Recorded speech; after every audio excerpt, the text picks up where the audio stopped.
Na segunda-feira, 20 de julho, os Estados Unidos entraram na nona noite consecutiva de bombardeios contra o Irã. O Comando Central americano afirmou ter atingido centros de comando, radares costeiros, defesas aéreas, instalações de mísseis e drones. Teherã respondeu lançando ataques contra Kuwait e Bahrein, onde fica o quartel-general da 5ª Frota dos Estados Unidos. No Estreito de Hormuz, 2 embarcações foram atacadas no mesmo dia. E, no Iraque, Washington acabara de anunciar a morte de mais um militar americano durante a detonação controlada de um drone iraniano abatido. As manchetes mostram uma troca de golpes, mas a mudança mais importante não está na lista de alvos destruídos, está na transformação da presença militar americana no Golfo. Uma rede construída para projetar força virou também uma rede de pontos que precisam ser defendidos o tempo inteiro. A base que encurta a distância até o alvo encurta, na mesma medida, a distância do inimigo até os americanos. É isso que torna a palavra armadilha útil, desde que não seja exagerada. Os Estados Unidos mantêm superioridade aérea e naval, e provaram que podem destruir navios, radares e lançadores iranianos. A armadilha é outra. Como usar essa superioridade sem multiplicar alvos de retaliação, consumir defesas caras e empurrar o preço da guerra para aliados e consumidores distantes? Podemos chamar esse mecanismo de armadilha da proximidade.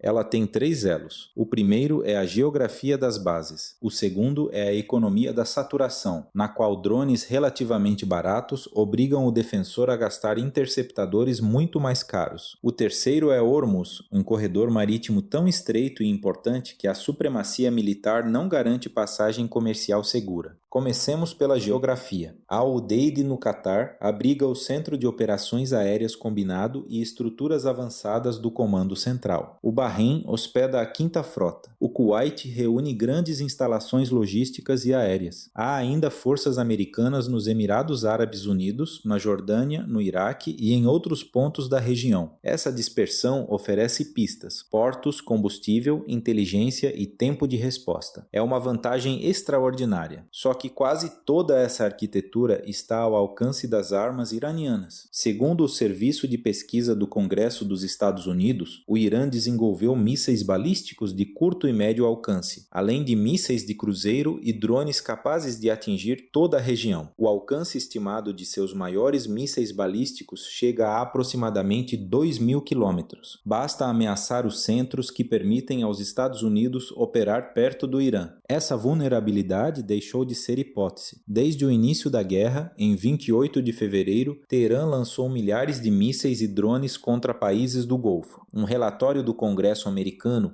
contabilizou mais de 6.700 lançamentos contra os estados do Conselho de Cooperação do Golfo até meados de maio. A maioria foi interceptada, mas a maioria não significa todos. Antes da nova morte anunciada neste fim de semana, autoridades americanas reconheciam 14 militares mortos e 427 feridos desde o começo do conflito. Aqui aparece o segundo elo. Sistemas como Patriot e Tahad conseguem derrubar ameaças velozes e salvar vidas, mas cada defesa bem-sucedida também revela uma assimetria industrial. Um drone de ataque iraniano pode custar dezenas de milhares de dólares. Um interceptador avançado pode custar milhões. O Pentágono já admitiu que os estoques de interceptadores ficaram criticamente baixos e pediu dezenas de bilhões de dólares adicionais para munições e defesa aérea. Teherã não precisa vencer cada duelo, precisa obrigar Washington e seus parceiros a defender aeroportos, bases, portos, usinas, refinarias e instalações de dessalinização em vários países ao mesmo tempo. Se um ataque atravessa a barreira, causa dano. Se é interceptado, consome uma munição valiosa. A saturação converte inferioridade tecnológica em pressão industrial.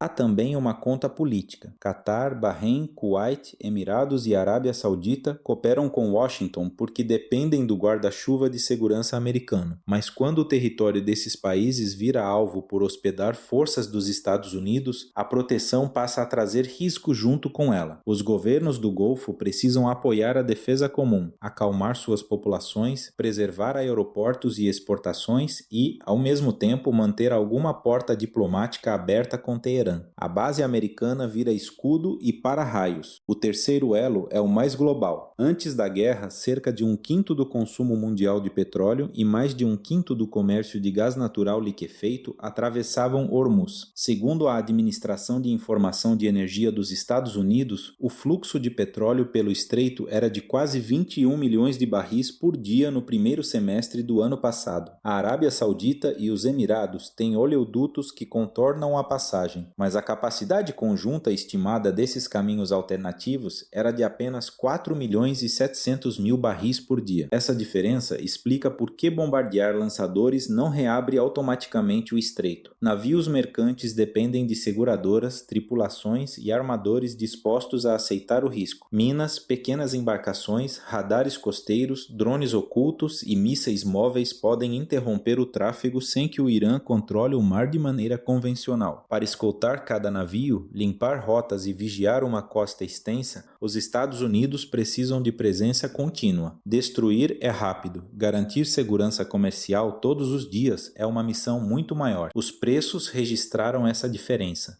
O petróleo Brent, abaixo de $70 no começo do ano, superou $100 em média entre março e maio. Chegou perto de $118 no fim de abril. Recuou com o cessar-fogos e voltou a subir quando os ataques recomeçaram. Em 20 de julho, era negociado acima de $86. A oscilação mede a confiança de que um acordo sobreviverá à próxima noite. Cada ator lê essa mesma curva de modo diferente. Washington a vê como custo temporário para eliminar mísseis, drones, marinha e capacidade nuclear iraniana. A Casa Branca chegou a declarar vitória após 38 dias de grandes operações. Teherã, porém, interpreta a sobrevivência de sua capacidade de atacar navios e bases como prova de que ainda possui poder de veto. Os países do Golfo enxergam uma advertência. Nenhuma defesa oferece invulnerabilidade. China, Índia, Japão e Coreia do Sul veem uma ameaça ao abastecimento, pois a maior parte do petróleo que atravessa Hormuz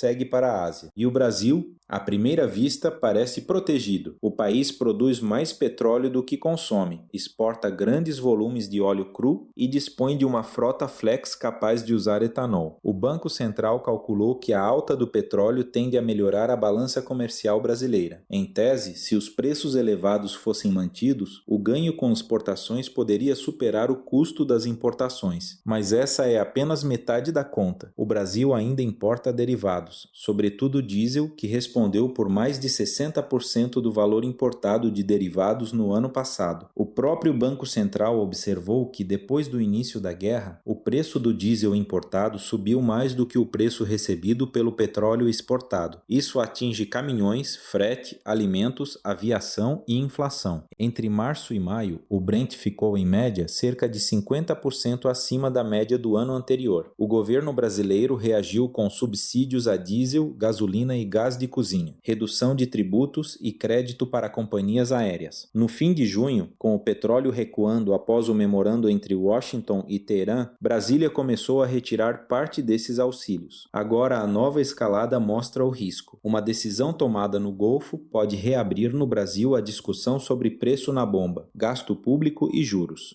O exportador de petróleo ganha dólares, o caminhoneiro compra diesel, o consumidor paga o frete, e o Banco Central precisa decidir se o choque ficará restrito à energia ou contaminará as expectativas. O Brasil não importa apenas combustível, importa volatilidade. O melhor contra-argumento é forte. Os Estados Unidos têm capacidade incomparavelmente maior, reduziram o ritmo dos lançamentos iranianos, integraram as defesas dos aliados e dependem hoje muito menos do petróleo do Golfo. Mais ataques poderiam destruir estoques, oficinas e radares restantes, elevar o custo da obstrução de Hormuz e obrigar Teherã a aceitar um acordo duradouro. Recuar sob pressão também pode ensinar ao Irã que ameaçar bases e petroleiros funciona. O problema é a variável que esse argumento subestima. Controle tático não é controle político, nem segurança comercial permanente. Mesmo um arsenal iraniano degradado precisa acertar poucas vezes para matar soldados, paralisar aeroportos ou afastar seguradoras. E cada ataque americano que atinge pontes, portos, energia ou água aumenta o risco de retaliação contra a infraestrutura civil dos aliados. A campanha pode vencer incontáveis confrontos e ainda assim não produzir uma saída estável. Por isso, os próximos sinais importam mais do que declarações de vitória. Observe se o tráfego de petroleiros volta de forma contínua, e não apenas por alguns dias. Veja se as taxas de seguro marítimo caem. Acompanhe a reposição de interceptadores e a dispersão de aviões e pessoal para bases mais distantes. Repare se Catar, Omã e Paquistão conseguem restaurar uma negociação com regras verificáveis para Hormuz. E fique atento ao Mar Vermelho. Se forças apoiadas pelo Irã ameaçarem também essa rota, até o desvio saudita perderá parte de seu valor.